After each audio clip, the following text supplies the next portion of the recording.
no programa Saúde 123. Nós estamos aqui com os graduandos do curso de Odontologia da Universidade Federal de Alfenas. E nós vamos apresentar para vocês um tema muito discutido, mas pouco comentado, não é mesmo, Giovana? Isso. Hoje nós vamos falar sobre a doença periodontal.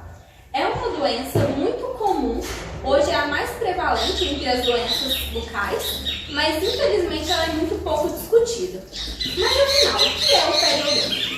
O periodonto, ele é o tecido que fica ao redor dos dentes. Ele é constituído em periodonto de proteção e periodonto de inserção. O periodonto de proteção é o periodonto chamado de gengiva. E o de inserção é correspondido pelo osso alveolar, ligamento periodontal e pelo cemento. Embora a doença periodontal ela já seja identificada em fósseis, apenas no século XIX que foi associado os micro-organismos a ela, o que é um fator muito curioso, não é?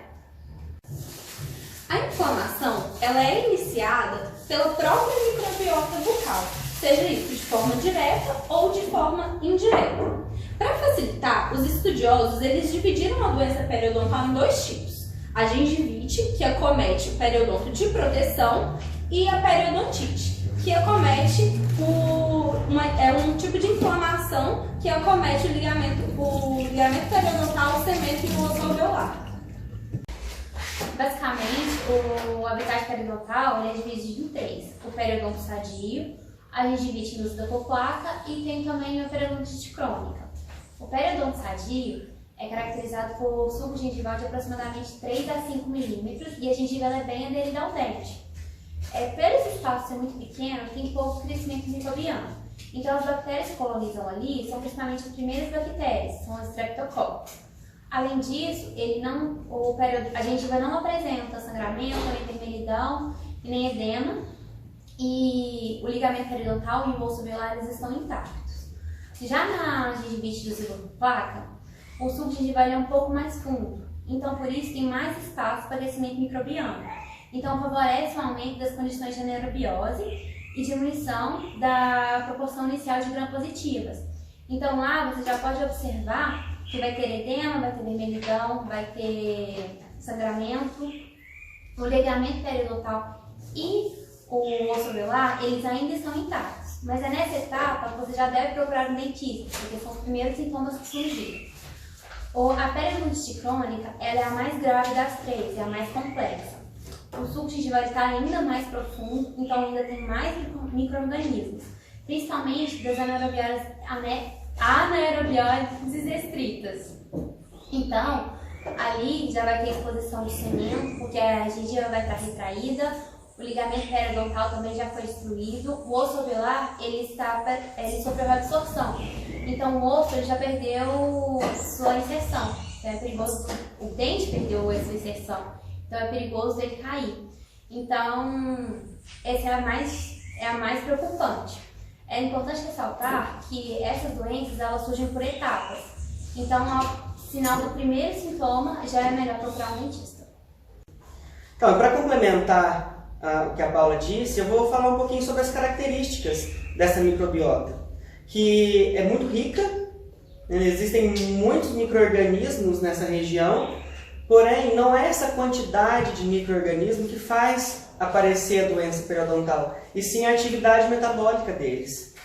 Estudiosos já comprovaram que existem mais ou menos umas 500 espécies bacterianas nessa região, só que eles não conseguiram ainda definir essas bactérias, sabe? É um estudo que está sempre sendo feito, mas não tem nada publicado sobre o assunto.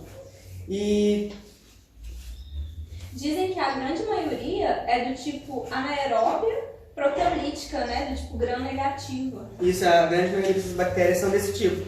E elas são divididas, a maioria delas é considerada comensal. E algumas poucas são oportunistas.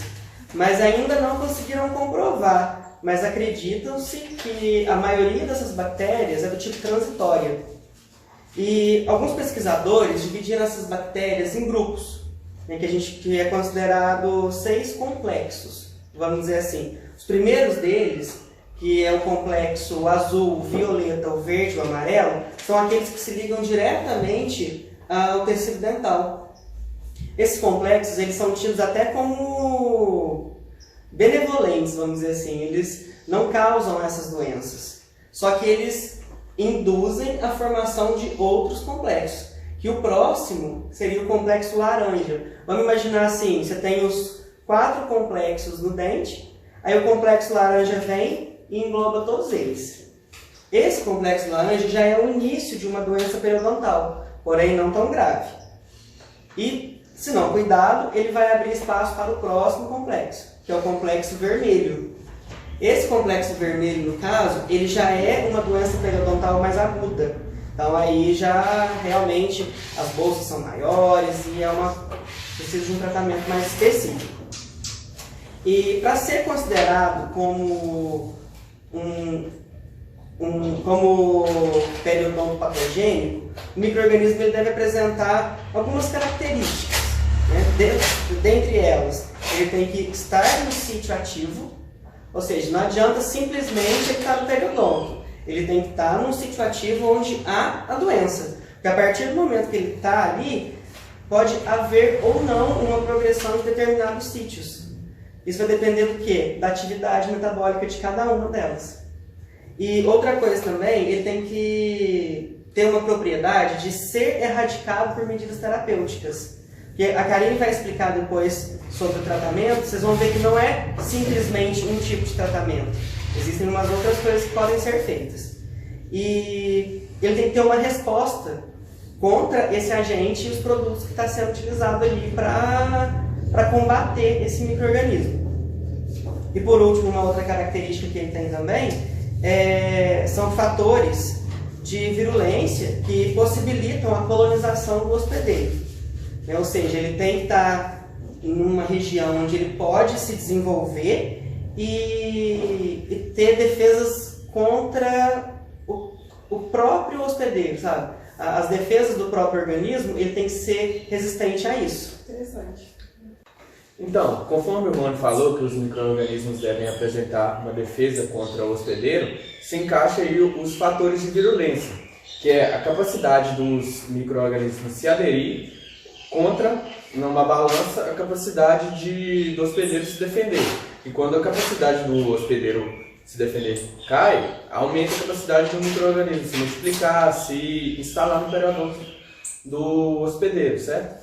E nisso se encontram os fatores que auxiliam na adesão do micro-organismo no periodonto.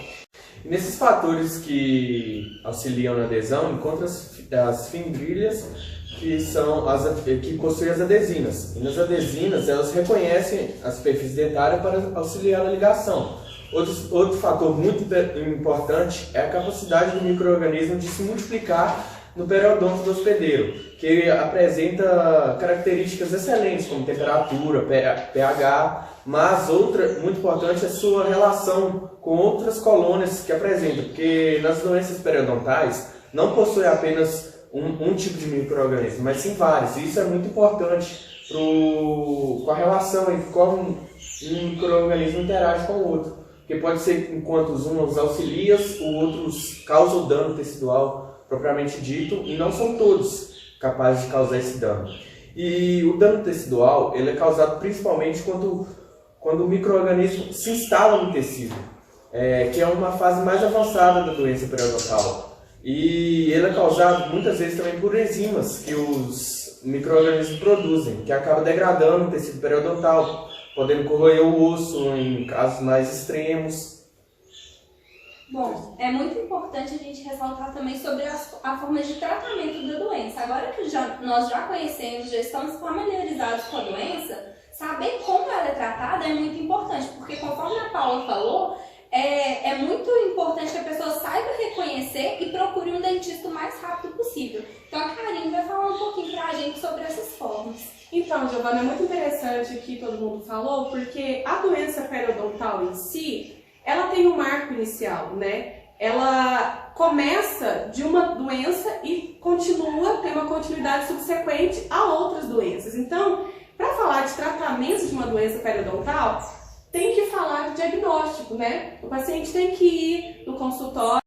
Nos 3 tipos, né, de diagnósticos para doenças periodontais, são classificados 3 bem característicos que é fácil de enxergar que está errado ali esse periodonto. Como a Giovana disse, né, o periodonto ele é classificado em gengiva, que é a gengiva que prende o dente, ligamento periodontal, que liga o dente ao osso, né, o osso e o cemento. A partir do momento que essa doença está inserida ali, todo esse complexo ele é ativado, ele é comprometido. Então, as 3 doenças características é a gengivite, né, que eu acabei de falar, que é a vermelhidão, o sangramento, né, o cheiro característico. A periodontite, ela é um agravante da gengivite, né? É uma inflamação mais aguda, ela compromete o sulco gengival, né? As bactérias que eles falaram vão adentrando o sulco gengival. E isso vai causando um processo inflamatório. E esse processo inflamatório, ele vai comprometendo o ligamento periodontal, vai comprometendo o osso, né? E vai gerar uma periodontite avançada. A periodontite avançada é um caso exclusivamente de tratamento mais assíduo, né, dos dentistas. Por quê? O dente fica com uma certa mobilidade. Acho que foi a Paula que falou, o dente ele fica móvel. E muitas das vezes, dependendo dos tratamentos, a gente vai colocar algumas fotos depois nos finais do vídeo, tem que fazer extração, a exodontia desse dente, porque as bactérias acabam com os tecidos, né? Corroem o osso, destroem, né, as fibras de colágeno do ligamento periodontal. Então, para tratar esses tipos de danos, né, que é acometido, é única e exclusivamente pelo dentista. A gente vê muitos vídeos, né, na internet de como fazer tratamento em casa. Não, esses tipos de tratamento, eles precisam ser feitos por profissional da área de saúde, porque as pessoas acham que a doença oral é só na boca, mas compromete o corpo inteiro. Então, esses tratamentos é feito da linha mais simples até a mais avançada, como uma raspagem, né? Raspagem gengival para tirar tártaro, né? Que é uma das características da gengivite, acúmulo de tártaro. O alisamento radicular, que já vai acometer o tratamento da raiz, né? Quando a bactéria se instala ali na raiz, tirar ali do tratamento da raiz. Também é um tratamento que é feito com ultrassom, que ele é feito bem na inserção mesmo do dente, né? E também o uso de curetas. O uso de curetas é para tratamentos mais superficiais. Então, não tem como eu falar assim, olha, para esse tipo de doença é esse tipo de tratamento. Não tem como falar isso. E nós precisamos saber que não é só escovar os dentes, mas é escovar a língua também, né? Para o alimento não ficar em contato com os dentes. Bom, só para fazer um adentro e complementar o tratamento, é muito importante que o paciente, se for fumante, ele deixe de fumar de alguma forma. Por quê? Porque o cigarro, o tabaco no geral, ele causa implicações diretas sobre o periodonto. Uma das causas é a cotinina, que é um metabólito da nicotina que fica no suco, nos líquidos periodontais. Ela causa uma citotoxicidade que pode alterar toda a microbiota oral. E conforme já foi falado, uma alteração da microbiota pode levar a casos de periodontite ou gengivite. Acho que por hoje nós encerramos nosso programa. Muito obrigada pela presença de todos. Fique agora com as imagens sobre a doença periodontal.